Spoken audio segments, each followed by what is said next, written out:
ભગવાન એક છે અને બધા ધર્મોએ તેના જુદા જુદા અર્થઘટનો કર્યા છે. આવું વાક્ય મેં તમારી સ્કૂલના દરવાજામાં દાખલ થતી વખતે પહેલું વાંચ્યું. દાખલ થયો અને જાવેદભાઈને અને સુલેમાનભાઈને મળ્યો ત્યાં સુધીમાં એક સંદેશ વાંચ્યો, આવજો, સારા સંસ્કાર વાવજો. મંચ ઉપર બેઠા બેઠા મને સતત વંચાતું હતું, ભલા બનજો, ભલું કરજો. આ પર્યાવરણમાં દાખલ થયો ને એક સુગંધ વિશિષ્ટ પ્રકારની થોડી ક્ષણ માટે એવું લાગ્યું કે લગભગ છેલ્લા 15-20 વર્ષ પહેલાનો અજમેરના ખ્વાજા મોઇનુદ્દીન ચિશ્તીની દરગાહના દુઆ કરવા ગયા વખતની એ સુગંધ કદાચ અહીંયા પણ હોય એવો મને અહેસાસ થયો.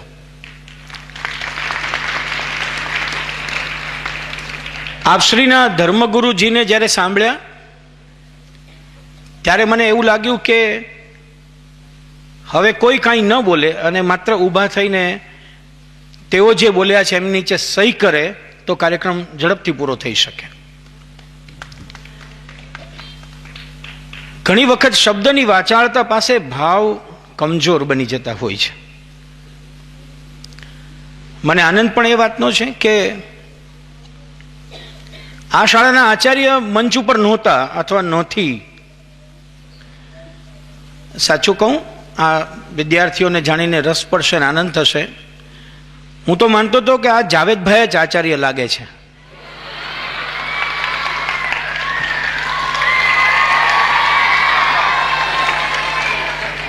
એટલા માટે એવું લાગતું હતું કે લગભગ 6-8 મહિના પહેલા 6 થી 8 મહિના પહેલા મારી સાથે પહેલી વખત જાવેદભાઈએ વાત કરી અને એમણે કહ્યું કે જાન્યુઆરીની 2જી તારીખે તમે અહીંયા આવો એવો અમે ઈચ્છીએ છીએ. મેં એમને એમ કહ્યું કે હું જો હિન્દુસ્તાનમાં હોઈશ તો ચોક્કસ આવીશ. અને આજે સુભગ સમન્વય પણ એવો થયો કે હું અહીંયા છું. મને આનંદ એ વાતનો છે કે પોર્ટ બ્લેરનું નામ અહીંયા રહેવાનું, આંદામાન નિકોબારનું નામ લેવાનું. હમણાં હું મારી પત્ની સાથે 10 દિવસ પોર્ટ બ્લેર બરાબર ખૂંદીને પછી અહીંયા તમારી વચ્ચે આવ્યો છું. હું તો એવું માનું છું મિત્રો, કદાચ જે શિક્ષિકા બહેનોએ ગીત રજૂ કર્યું એ તો કોઈ શાયરની કલ્પના હશે, પણ મારા જેવા એક શિક્ષકની અનુભૂતિ ચોક્કસ એવી છે કે તમે જ્યાં જાઓ છો ત્યાં તમે જતા નથી, તમને કોઈ લઈ જાય છે. અને આ લઈ જનારો ક્યાં ક્યારે લઈ જશે એ તમને ખબર પડતી નથી. આ ફરી એકવાર એવું બન્યું કે જ્યાંથી હું આવ્યો એની વાત અહીંયા ઉચ્ચારવામાં આવી. 20 વર્ષ પહેલાની અજમેરની સુગંધ મને અહીંયા પ્રાપ્ત થઈ. જાવેદભાઈ જાવેદભાઈ જાવેદભાઈ અને ઈમેલ ઉપર સુલેમાનભાઈ સુલેમાનભાઈ સુલેમાનભાઈ આવું હું વાંચ્યા અને સાંભળ્યા કરતો હતો.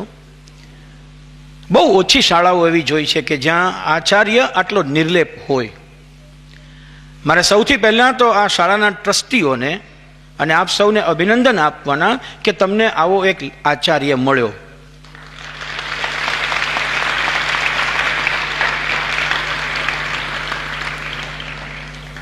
કારણ કે જ્યારે વાત થાય ત્યારે જાવેદભાઈ જ વાત કરે. અત્યારે છેલ્લે અમે રસ્તો ભૂલ્યા.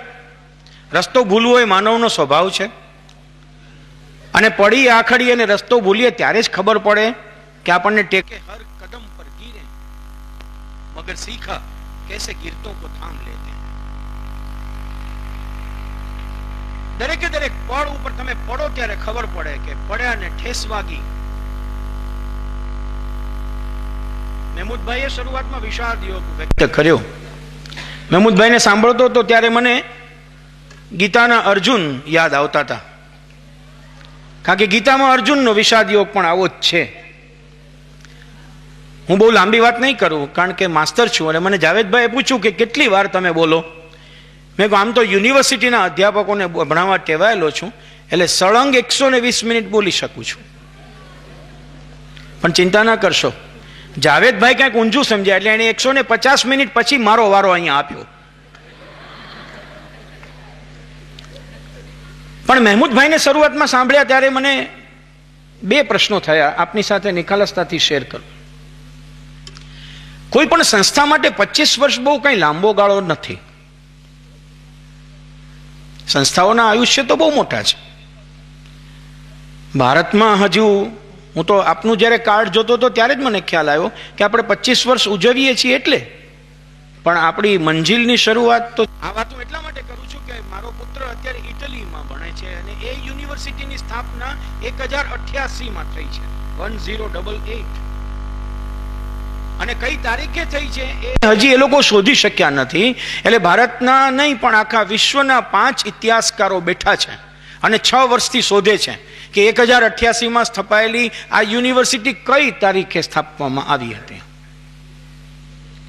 એટલે મને એમ કહેવું છે કે 25 વર્ષે એવો ગાળો નથી કોઈ સંસ્થા માટે. 100-125 વર્ષ હોય તો એમ કહેવાય.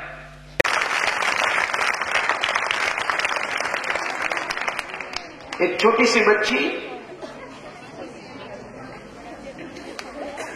सी बच्ची अपने पापा के साथ जा रही थी. हुआ ऐसा कि वो दोनों एक पुल पर से पसार होने जा रहे थे. वो पुल में तेजी से पानी बह रहा था. बातें थोड़ी गंभीर थी क्योंकि बच्ची छोटी थी. उनके पापा तो बड़े थे लेकिन बच्ची छोटी थी. पापा ने देखा कि बच्ची के मन में बहते हुए पानी के देखते हुए थोड़ा भय पैदा हुआ. पापा बोले, बेटा डरो मत, मेरा हाथ पकड़ लो. डरना मत, डरीश नहीं बेटा, मारो हाथ पकड़ी ले. बच्ची बोले, नहीं पापा, आप मेरा हाथ पकड़ लो. દીકરીએ કહ્યું, પપ્પા હું તમારો હાથ ન પકડું પણ તમે મારો હાથ પકડી લો. पापा ने मुस्कुराते हुए कहा, दोनों में क्या फर्क है बेटा, एक ही तो बात है. बच्चे ने जवाब दिया, अगर मैं आपका हाथ पकड़ूं और अचानक कुछ हो जाए, पानी तेजी से आ जाए, तो मैं तो घबराकर हाथ छोड़ दूंगी, लेकिन आपने यदि मेरा हाथ पकड़ा होगा तो कोई भी बात हो जाए, मुझे मालूम है आप मेरा हाथ छोड़ नहीं पाओगे.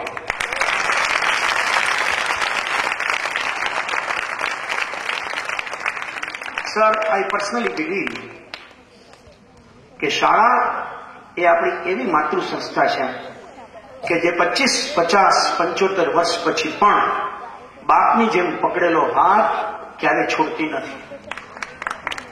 અહીંયા જે શિક્ષકો આવ્યા અને જે ખુદદારીથી આવ્યા, જે ગૌરવથી આવ્યા, જેમને સન્માન પ્રાપ્ત કર્યું, મને એ પણ ગમ્યું છે જાવેદભાઈ કે બહેનોનું પણ સન્માન થયું છે, ક્લેરિકલ પોસ્ટનું પણ સન્માન થયું છે. અને માત્ર સન્માન કરીને અટક્યા નથી, સંસ્થાએ સન્માન નથી કર્યું, આ સમાજના લોકોએ પણ પોતાનું આર્થિક રીતે યોગદાન જાહેર કરીને એનું સન્માન કર્યું છે. જે સંસ્થાને એને નજીકનો સમાજ સ્વીકારતો નથી તે સમાજ અભાગ્યો છે. એટલે હું એમ કહું કે આજે આ મદ્રેસા સ્કૂલનો સ્વીકાર કરીને આ મોટા વરાછાના સમાજે પોતાના ભાગ્યશાળીપણાનો પુરાવો આપ્યો છે. એક દીકરી કદાચ ગભરાય, શાળામાં આવતી વખતે વિદ્યાર્થી ગભરાય છે અને એટલા માટે ગભરાય છે. निदा फाजली नो शेर याद करूं, दुनिया जिसे कहते हैं जादू का खिलौना है, मिल जाए वो मिट्टी है, खो जाए वो सोना है. જ્યારે જે મળે ત્યારે મિટ્ટી જેવું લાગે, પણ એ જતું રહે એટલે આપણને એમ લાગે કે આ તો હળું સોનું હતું. એટલા માટે આ વિદ્યાર્થીઓને કે આ શિક્ષકોને કે મને જ્યારે જે મળે છે ત્યારે એ માટી જેવું લાગે છે, ત્યારે એનું મૂલ્ય સમજાતું નથી. અને એટલા માટે તો લગભગ છાપાઓમાં મા બાપની ગુજરી ગયા પછી જાહેરાતો આવે છે. કેમ? ત્યારે હતા ત્યારે સમજ્યા નહીં, ત્યારે વૃદ્ધાશ્રમમાં મૂકવાની પ્રવૃત્તિ કરી અને પછી બોક્સ આવે. ઘણાએ તો બોક્સમાં લખ્યું હોય, તસવીર ન છાપી હોય કે અહીંયા મૂકવાની તસવીર અમારા હૃદયમાં કોતરાઈ ગયેલી છે. આમ તો બાપાની તસવીર મળી ન હોય એટલે ન છાપી હોય એને. તો મિલ જાય વો મિટ્ટી, ખો જાય વો સોના. આ વિદ્યાર્થીઓ બેઠા છે ને, શિક્ષકથી અહીંથી બીજે પોતાને વતનની નજીકની શાળામાં ગયા, એ બધા જે અહીંયા આવીને એમની આંખમાં એ બોલ્યા નથી, સમય નથી એટલે બોલ્યા નથી. અને બોલે તો મનોજ ખંડેરિયા કહે છે એમ વર્ષોના વર્ષ લાગે. સારું થયું શબ્દો મળ્યા તારે નગર જાવા, ચરણ લઈ દોડવા બેસું તો વર્ષોના વર્ષ લાગે, અને બુકાની છોડવા બેસું તો વર્ષોના વર્ષ લાગે. એમ વર્ષોના વર્ષ લાગે એટલું બોલી શકે છે, પણ એમની આંખમાં વાંચી શકાય છે એમની ભાવના શું છે. એક ફિઝિકલ એજ્યુકેશનના ટીચર આવ્યા, મનુભાઈ પટેલ, બરાબર, મંગુભાઈ. તો મને ખબર પડી કે નહીં બોલ્યા હોત તો પીટીના ટીચર છે, કારણ કે જયારે આવ્યા ત્યારે પણ માર્ચ પાસ્ટની અવસ્થામાં આવ્યા, અને ગયા ત્યારે બહેનોને એમ કહેતા ગયા જય હિન્દ એમ. નિવૃત્ત થયા પછી જે શિક્ષકની આટલી ખુમારી વધી હોય એમને ઈશ્વરનું એક વરદાન હોય છે કે આવતા ભવમાં પણ એ શિક્ષક જ થવાના છે. અને આજે આપણે દુઆ કરીએ કે આવતા ભવમાં એ મદ્રેસા ઇસ્લામિયામાં જ શિક્ષક થઈને પાછા.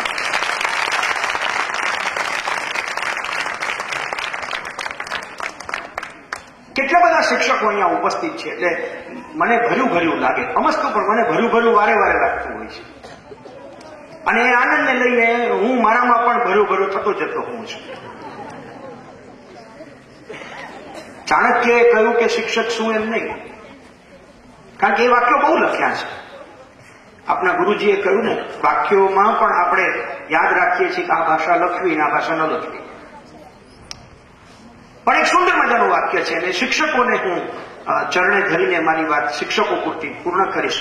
શિક્ષક કુબેર નહીં બને તો ચાલશે, પણ એને કબીર બનવું પડશે. આ મોરારી બાપુનું વાક્ય છે. એમ કહે છે કે કુબેર ના બને. જો કે હવે તો પગાર ધોરણો પણ એટલા બન્યા છે, અને પગાર ધોરણોમાંથી શિક્ષકો રિયલ એસ્ટેટમાં અને શેર બજારમાં રોકાણ કરતા પણ થયા છે. એટલે હવે તો કબીર બનવાનું છૂટી જાય એવી હાલત છે, અને બધા કુબેર બની જાય એવી પરિસ્થિતિ સર્જાણી છે. પણ મારે આજે યાદ દેવાનું કે એનું સન્માન થાય કે જે શિક્ષક કુબેર ન બને, કબીર બનીને પોતાને સોંપેલું કામ શ્રેષ્ઠ રીતે પૂર્ણ કરે. અમારા ગુણવંત શાહ તો વારંવાર કહે છે કે આચાર્ય નથી હોતા, ઘણા આચાર્ય લાચાર્ય હોય છે, કારણ કે લાચારીથી જીવતા હોય છે.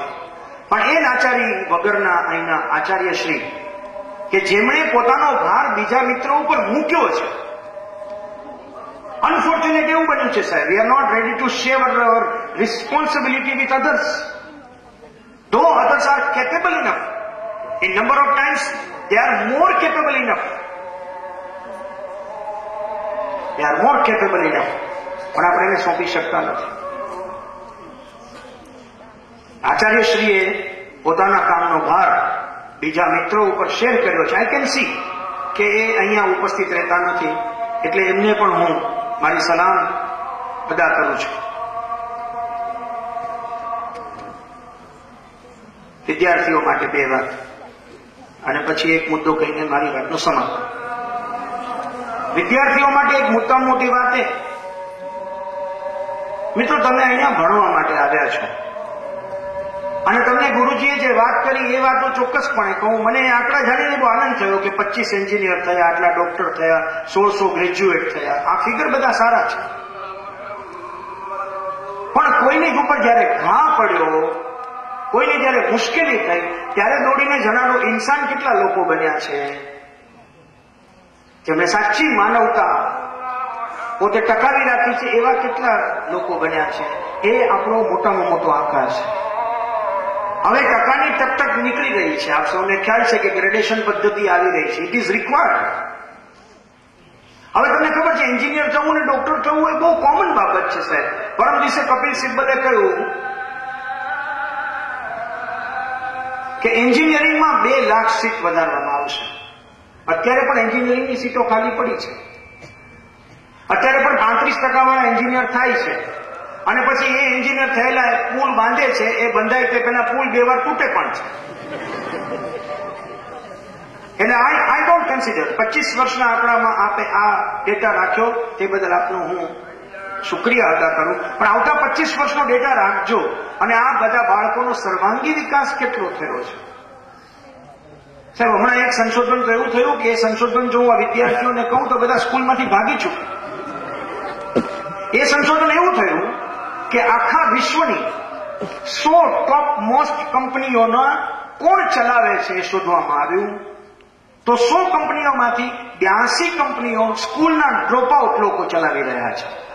એટલે કે જેને સ્કૂલ છોડી દીધી છે, જેને સ્કૂલમાંથી હાંકી કાઢવામાં આવ્યા, એ લોકો કંપની ચલાવે છે. આ માત્ર લુખી વાત નથી, કારણ કે હું પણ શિક્ષક છું, એટલે હું માત્ર વાત કરવા આવું ત્યારે મારે ખોખલી વાત ન કરાય.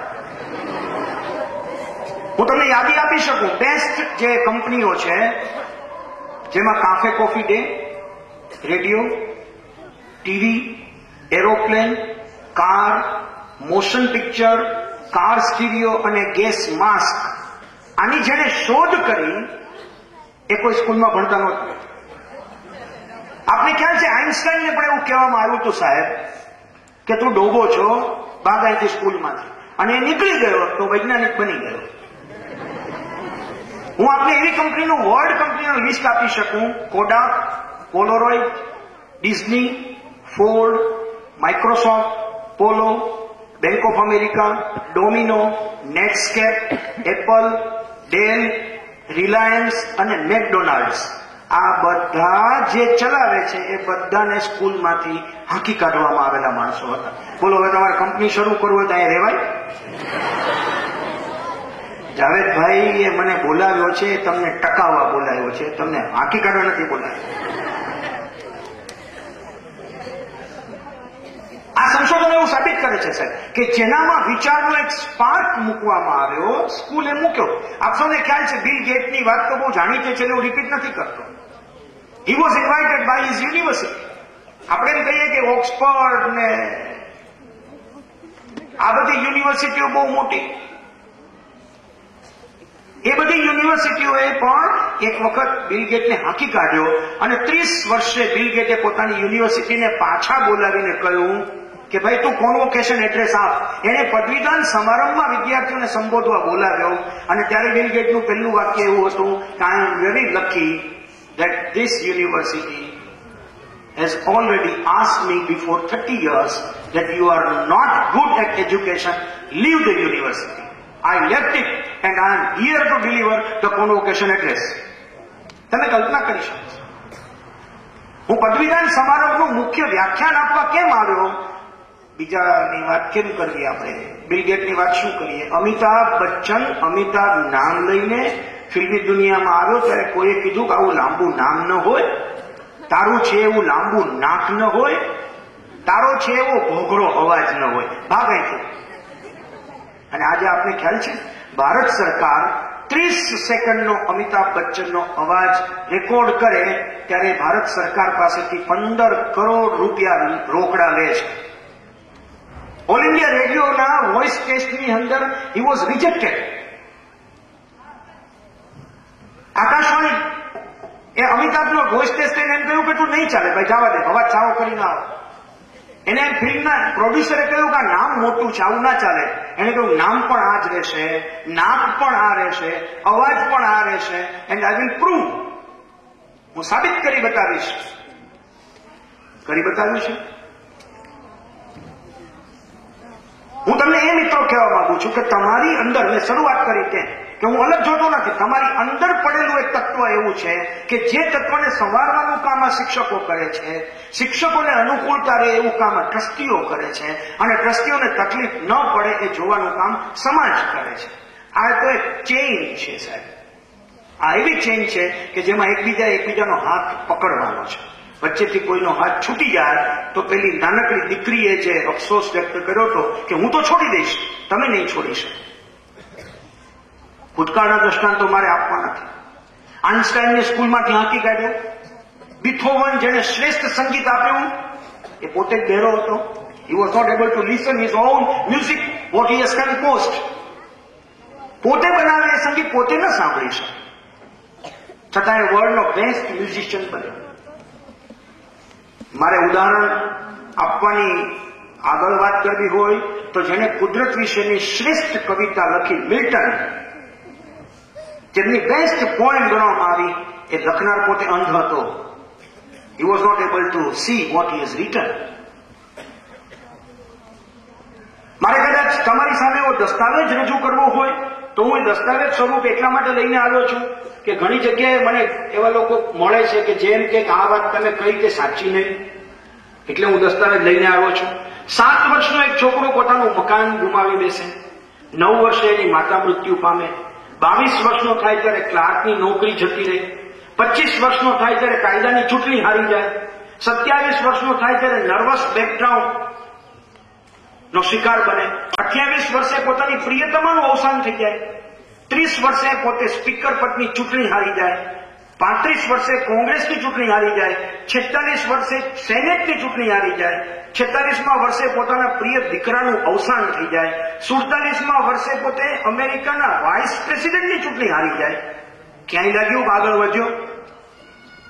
બધે પછડાટ ખાનારો આ માણસ આત્મવિશ્વાસને ભૂતકાળ બનાવતો નથી.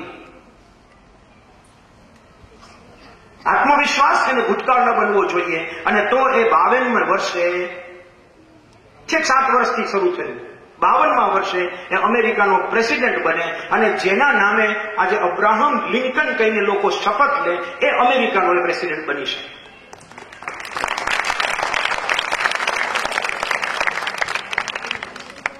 તમે કલ્પના કરો, હું આ વાત, મહેમૂદભાઈએ સરસ મુદ્દો શરૂઆતમાં છેડ્યો એટલે હું આ વાત મને સ્મરણ થઈ. કેટલા એવા ઉદાહરણો તમે આપી શકો કે જેમાં ડગલે ને ડગલે આપણે, ગુજરાતીમાં એક સરસ મજાની કહેવત છે, કરતા ઝાડ કરોડિયો 1000 વાળ પછડાય. કરોડિયાને આપણે જોયો છે, ઝાડ બનાવે, આખું ઝાડું બની જાય અને આપણને એમ થાય કે વાહ, હવે કરોડિયા ભાઈને મજા, ત્યાં ઝાડું તૂટી જાય. પાછી 10, 15, 20 મિનિટ પછી, અડધી કલાક પછી જુઓ તો કરોડિયાભાઈ શું કરતા હોય? ફરી વાર નવું ઝાડું બનાવતા. આ કરોડિયાઓ થાક્યા હોત તો આપણે દિવાળી વખતે વાવાઝોડા કેમ પડત એમ મને કયો છે. દિવાળી વખતનું મોટું કામ આપવાનું કામ આ કરોડિયાઓ કરે છે. મહેમૂદભાઈ, આપણને 25 વર્ષમાં જે મળ્યા એ કરોડિયાઓનો આભાર માનવો કે એને ઝાડા બનાવ્યા, પાછા તૂટ્યા, પાછા બનાવ્યા. We are one of the કરોડિયાઝ.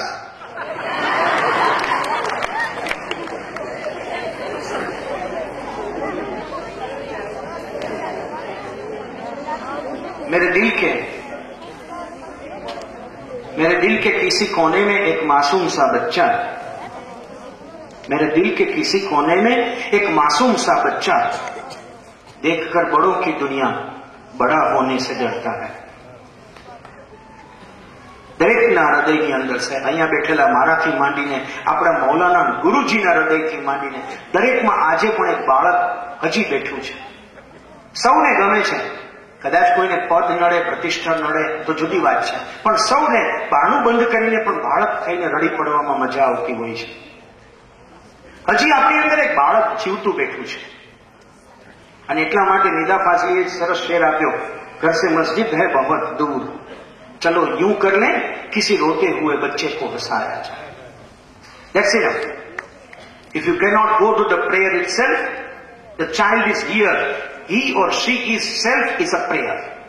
બાળક પોતે, ખલીલ જીબ્રાને એમ કહ્યું કે બાળક જન્મે છે એનો એવો કે ખુદાને હજી ભરોસો છે કે મેં જેનું સર્જન કર્યું છે એને સાચવી શકે એવા હાથ પૃથ્વી ઉપર છે, માટે એનો જન્મ થાય છે.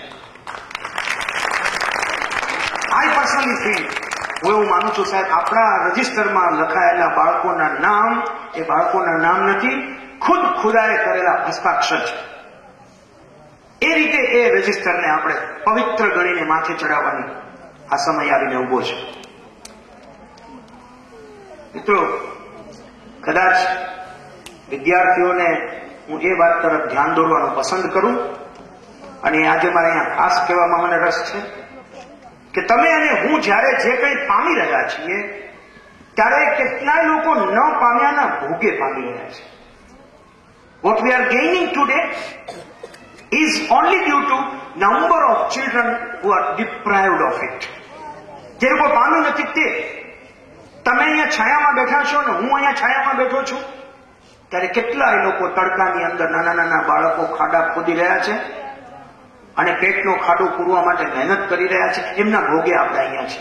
હું એટલા માટે આ ફિગર સાથે વાત કરવા માંગુ છું. વિનોદભાઈને ખ્યાલ છે નેશનલ નોલેજ કમિશન બનાવવામાં આવ્યું ડોક્ટર શામ પિત્રોડાના અધ્યક્ષ સ્થાને, અને એને કહેવામાં આવ્યું કે આખા એજ્યુકેશનની ભારત દેશની પરિસ્થિતિ વિશે તમે અહેવાલ આપો ને એ પ્રમાણે એજ્યુકેશન ડેવલપ કરે. એમણે જે પહેલો રિપોર્ટ આપ્યો એ જ રિપોર્ટના 3 ફિગર હું તમારી સામે મૂકી અને હું સમાપન કરીશ. એમણે પહેલા ફિગરમાં એમ કહ્યું કે 550 મિલિયન 550 મિલિયન ભારતની વસ્તીમાંથી લોકો યંગ જનરેશન છે. તમને સૌને ખ્યાલ છે કે એમ કહેવાય છે કે બસ 2020માં, હમણાં વિનોદભાઈએ કહ્યું 2050 સુધીનું દૃશ્ય, 2020માં ભારત પાસે જેટલું યુવાધન હશે એટલું આખા વિશ્વમાં કોઈ પાસે નહીં હોય. 550 મિલિયન યંગ જનરેશન આપણી પાસે. પણ અનફોર્ચ્યુનેટ પાર્ટ શું સાહેબ, એમાંથી 400 મિલિયન બિલો પોવર્ટી લાઈન છે, એમાંથી 400 મિલિયન તો બિલો પોવર્ટી લાઈન છે. અને out of this 400 million 300 million છે એ ઇલિટરેટ છે, નિરક્ષર છે, એમણે અક્ષર જોયો નથી, એમના ભોગે આપણે બધું પ્રાપ્ત કરી રહ્યા છીએ. આ વાત એટલા માટે યાદ રાખવી પડે સાહેબ કે જે પામીએ એનું મૂલ્ય કરીએ, એ જતું રહે ત્યારે મૂલ્ય ન કરીએ, પામીએ ત્યારે મૂલ્ય કરીએ. અને પામવાનું મૂલ્ય જો આપણે કરવું હોય તો આપણે એટલી વસ્તુ યાદ રાખવી પડશે મિત્રો કે માત્ર ને માત્ર શિક્ષણ નહીં ચાલે, માત્ર ને માત્ર ભણ્યું નહીં ચાલે, માત્ર ને માત્ર ડિગ્રી નહીં ચાલે. તમને આજે ભણવા માટે જેને મદદ માટે હાથ લંબાવ્યો, એક વ્યક્તિને 2,500 રૂપિયા મળ્યા અને તાત્કાલિક વિદ્યાર્થીઓ ગરીબ માટે દાન કર્યું. તાત્કાલિક એક ક્ષણના વિચાર વગર કર્યું. 2,500 રૂપિયા બહુ મોટી વસ્તુ છે. અત્યારના સરકાર તો શિક્ષકોને પગાર 2,500 આપે મહિનાનો. હવે સરકારને તો ખબર છે કે આ 2,500 કે 1,500 રૂપિયામાંથી હવે તો 10 કે 15 કિલો ડુંગળી જ આવે એમ છે, બીજું કઈ તો આવે જ નહીં. ત્યારે 2,500 રૂપિયા એક જ ક્ષણના વિચાર વગર, if the person is ready to donate, he is the role model for you. એ સાહેબ તમારા માટે મિસાલ છે. એટલા માટે મિસાલ છે. I was very much pleased જયારે મહમૂદભાઈ વાત કરી કે બેને આવીને કહ્યું કે નથી આલ્યો 50 રૂપિયા મારા, અને 50 રૂપિયાથી પોતાનું બળ, અંદરનું બળ. શિક્ષણ તમને બહારનું બળ આપશે, ડિગ્રી તમને બહારનું બળ આપશે, બહાર ઉભા રહેવાની જગ્યા આપશે. પણ અહીંયા ઉભા રહ્યા પછી તમને કોઈ 30, 35, 40, 50 મિનિટ સાંભળી શકે, તમે કહો તેને માણસ અમલ કરી શકે, એ શક્તિ અંદરથી આવે છે. અને અંદરની શક્તિ માટે થઈને હવે આપણે શિક્ષક મિત્રોએ, આચાર્ય મિત્રોએ, સંચાલક મિત્રોએ પ્રયાસ કરવો પડશે. હું એટલા માટે મિત્રો આ વાત કહેવા આવ્યો છું કે 300 મિલિયન લોકો નિરક્ષર છે, 400 મિલિયન બિલો પોવર્ટી લાઈન છે, બાકી બધા 150 મિલિયન, એમાં આપણું સ્થાન છે. તો એ સ્થાનને ટકાવી રાખવા માટે we will have to prove. જે મારા મિત્રો વિદેશથી આવે છે એને ખબર છે, વિદેશમાં એક જ સિદ્ધાંત છે, આઈધર પ્રૂવ ઓર પેરિશ. સાબિત કરવો, દેટ મીન્સ તમારી જાતને પુરવાર કરો, પુરવાર નહીં કરો, then you will be no more. You are a big zero. મેં બરાબર જોયું કે શિક્ષકો જયારે નામ લઈને બોલાવવામાં આવ્યા ત્યારે એના નામના ઉછામણા જેવું થયું, દેખાડો થયો, તાલીઓ પડી એમ નહીં, બધા વિદ્યાર્થી મિત્રોએ ગોખીરો પણ કરી નાખ્યો, મજા પડી ગઈ. હું માનું છું કે પેલો મોમેન્ટો આપ્યો એના કરતા આ અવાજ રેકોર્ડ કરી રાખવા જેવો છે. ભાંગતી ઉંમરે જયારે એમ થાય કે હવે તો નિવૃત્ત થયા, ત્યારે અવાજના પડઘા કાનમાં પડ્યા કરે ને તોય આપણે બીજા 2, 4, 5 વર્ષ સ્વસ્થતાથી ટકી જવાય. મિત્રો, મારે જેટલો સમય દેવો હોય એટલો લેવો એવી ઉદારતા મને શ્રી જાવેદભાઈએ દેખાડેલી છે, પણ હું નહીં લઉં. એટલા માટે નહીં લઉં કે તમે મારા પેટ ઉપરથી અને મારા ઉપરથી જોઈ શકતા હશો કે હવે ભૂખે ભજન ન થાય એવું અમારે નરસિંહ મહેતાએ કહ્યું, અને મને જાવેદભાઈએ કહ્યું છે કે તમને અહીંથી જમીને મોકલવાના છે. એટલે મારે એવી હિંસામાં હું પડવાનું પસંદ નહીં કરું. પણ એટલી વસ્તુ શિક્ષક અને વિદ્યાર્થીઓને અને સમાજને યાદ રહે એવી એક નાનકડી વાત ચોક્કસપણે કહેવાનું પસંદ કરું મિત્રો. બાળક કઈ નવું શીખતો નથી. આ વિદ્યાર્થીઓને આપણે કંઈ શીખવતા જ નથી. Try to understand. આ વાત એટલા માટે કરું છું કે સ્વામી વિવેકાનંદજીનું એક તસવીર હું અહીંયા લઈને આવ્યો છું.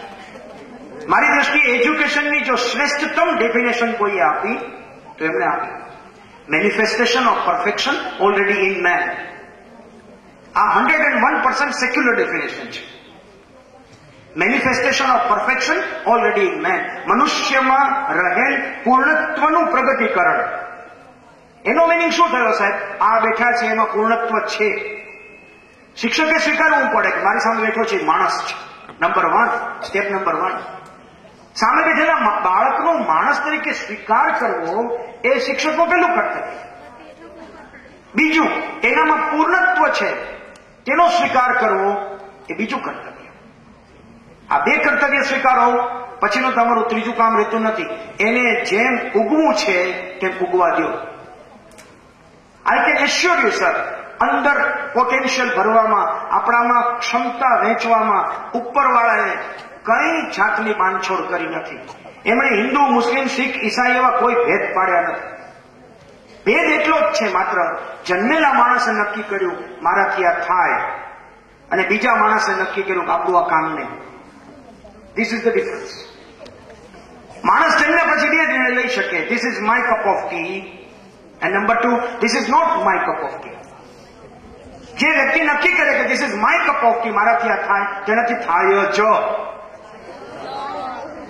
છાતી ઠોકીને અહીંયા બેઠેલા લોકો નક્કી કરે કે સાહેબ કાલે સવારના પ્રતિભા દેવી પાટીલ છે, એના પછી 5, 10, 15 વર્ષે એક બીજી મહિલા રાષ્ટ્રપતિ જોઈએ, આજથી નક્કી કરો કે જોઈએ થઈ જવાશે. આઈ કેન એશ્યોર યુ, આપણે 50 વર્ષ જોશું ત્યારે હું આવીશ અને ત્યારે આમાંથી થયેલી રાષ્ટ્રપતિને પણ અહીંયા બોલાવશું. કિરણ બેદીએ એક સૂત્ર સરસ મજાને આપ્યું, if you wish you can. Very small, if you wish you can. તમે નક્કી કરો થશે. અને એટલા માટે હું ખાસ એ કહેવા માંગુ છું, મનુષ્યમાં રહેલ પૂર્ણત્વનું પ્રગટીકરણ ઇઝ એજ્યુકેશન. બીજું કઈ નથી. હવે આ પ્રગટીકરણ કેમ કરવું? બધા ભેદ ઓગાળીને કરવું પડે. બાળકને બાળક તરીકે, જીવ તરીકે જોવો. આ વાત મારી નથી સાહેબ. જર્મનીના વૈજ્ઞાનિકોને વિચાર આવ્યો, બહુ ઇન્ટરેસ્ટિંગ વાત યાદ આવી એટલે કહી દઉં. જર્મનીના વિજ્ઞાનીઓને વિચાર આવ્યો કે આ પંખીનું ઈંડું હોય અને ઈંડામાંથી ધીમે ધીમે બચ્ચું થાય અને બચ્ચું થઈને આકાશમાં ઉડે, પછી એને માળો બાંધતા કોણ શીખવે છે? કોઈ શીખવતો તો છે નહીં, પણ હાળું જેવું પંખી બહાર ઉડે અને ઉડે ને બહાર જાય એટલે થોડી જ મિનિટોની અંદર તણખનું ગોતે અને તણખનું એક જગ્યાએ મૂકે. અને ઇન્ટરેસ્ટિંગલી ક્યારેક ઓબ્ઝર્વ કરતો છે. હું શિક્ષકોને વિનંતી કરું કે શિક્ષણ ચોપડીઓમાં નથી, અવલોકનમાં છે. Try to observe. જ્યાં કબૂતરોનો માળો હોય ને પંખીઓ બેઠા હોય ત્યાં બેઠા બેઠા જોયા કરો. હાર્યા થાકા વગર એક સાઠીકડું ઉપાડે, પોતાના માળામાં જાય, હજી ગોઠવે ત્યાં પડી જાય અને પડી જાય એટલે નીચેનું ન ઉપાડે, પછી પાછું બીજું ગોતવા જાય. આપણે નજીકમાં બેઠા બેઠો તો આપણે ઈચ્છા થાય કે આપણે કંઈક ભાઈ દૂર ન જાય, અહીંયા જ પડ્યું લઈ લે, પણ અહીંયા સમજે નહીં આપણી પાસે. આવું અમે બહુ જોયું છે. કેરાલા રહ્યા ત્યારે મેં અને મારી પત્નીએ સાથે બેસીને અવલોકન કર્યું છે. તો જર્મનીના વિજ્ઞાનીઓનો પ્રશ્ન થયો કે આ પંખીઓ છે એને શીખવે છે કોણ કે માળો બંધાય? એટલે એ લોકો તો વિજ્ઞાનીઓ એને તાત્કાલિક નક્કી કર્યું, પેટી બનાવો, સરસ મજાનો આપણે જેમ ઇન્ક્યુબેટર હોય છે એવો રૂમ બનાવ્યો અને રૂમની અંદર પક્ષીઓને ઉછેરવાનું શરૂ કર્યું. પહેલા ઈંડાઓ આવ્યા એને બરાબર બંધ પેટીમાં ઉછેર્યા, એમાંથી બચ્ચા થઈ અને બહાર ઉડવા ન દીધા. પછી એની સેકન્ડ જનરેશન આવી, એના ઈંડા પાછા ઉછેર્યા, એમાંથી બચ્ચા આવ્યા અને ઉડવા નહીં દીધા. પછી ત્રીજી જનરેશન આવી, એના ઈંડાને બચ્ચા થયા તો બહાર ઉડવા નહીં દીધા. એટ મીન્સ 4 જનરેશન સુધી ચોખ્ખી પહેરો રાખ્યો કે કોઈ બહારથી આવીને ઇનપુટ આપી ન જાય. ચોથી જનરેશનમાં બધાએ નક્કી કર્યું કે now it is enough, let us see શું થાય છે. એટલે ચોથી જનરેશન જેવી આવી, ચોથી પેઢી એક પંખીઓની આવી જેવા ઈંડામાંથી બચ્ચા થયા અને ઉડે એવું લાગ્યું એટલે પેટી ખોલી નાખી. વૈજ્ઞાનિકોને એમ ચોક્કસ હતું કે આ જાશે ને એ હાલ માળો નહીં બનાવી છે, કારણ આપણે કોઈ સંસર્ગમાં પક્ષીઓને આવવા જ નથી દીધા 4 પેઢીથી. અને વૈજ્ઞાનિકો ઓબ્ઝર્વ કરવા બેસી ગયા. તમને ખ્યાલ છે વૈજ્ઞાનિકો આ કામ કરી શકે. પક્ષીના પગ ઉપર ચીપ બાંધી દઈ શકાય, કડી બાંધી દઈ શકાય, અને તમને ખબર પડે કોમ્પ્યુટર ઉપર તમને રડારની જે મેસેજ મળે પંખી ક્યાં ગયો. વૈજ્ઞાનિકો જોવા માંડ્યા કે આ ચોથી પેઢીના પંખીઓ જાય છે ક્યાં, અને માળો બાંધતા તો નથી જ આવડતો ને, કારણ કે આપણે શીખવા દીધું જ નથી. ચોથી પેઢીના પંખીઓ જયારે આકાશમાં ઉડ્યા અને વૈજ્ઞાનિકો એની ઉપર કેમેરા માંડીને ગોઠવાણા, અને જયારે ડેટા આવ્યો ત્યારે જાણવા મળ્યું કે 4 પેઢીથી જેને સંસર્ગ વિહોણા રાખ્યા એ ચોથી પેઢીના પંખીઓ પણ બહાર નીકળ્યા, એટલે માળો બાંધવાનું પોતાની મેળે શરૂઆત કરી. સાયન્ટિફિક થિયરી બી પુરવાર થઈ છે. વૈજ્ઞાનિક સત્ય એવું બહાર આવ્યું કે લર્નિંગ ઇઝ અ ઇનહેરન્ટ ફેક્ટર. શીખવાની પ્રક્રિયા એ અંદરથી થાય છે, બહારથી ઉમેરવાથી થતી નથી. હું આ વાત વિદ્યાર્થીઓને અને શિક્ષકોને અર્પણ એટલા માટે કરું કે એમને એવું વાતાવરણ આપીએ, એમને સુંદર મજાની એવી તક આપીએ કે જ્યાં તે ખીલી શકે. શિક્ષણે 2 જ કામ કરવાના, એક બાળકો ખુલે તે જોવાનું અને બીજું બાળકો ખીલે તે જોવાનું. આચાર્ય 2 જ કામ કરવાના, શિક્ષક ખુલે તે જોવાનું અને શિક્ષક ખીલે તે જોવાનું. મેનેજમેન્ટે 2 જ કામ કરવાના, આચાર્ય ખુલે તે જોવાનું, આચાર્ય ખીલે તે જોવાનું. સમાજે 2 જ કામ કરવાના, આવડી મોટી સંસ્થાને જાળવનારા સંચાલકો ખીલે તે જોવાનું અને સંચાલકો ખુલે તે જોવાનું. ખીલવું અને ખુલવાની પ્રક્રિયા થાય તો હું માનતો નથી કે કોઈ સંસ્કારનો પટારો બંધ પડ્યો નહીં.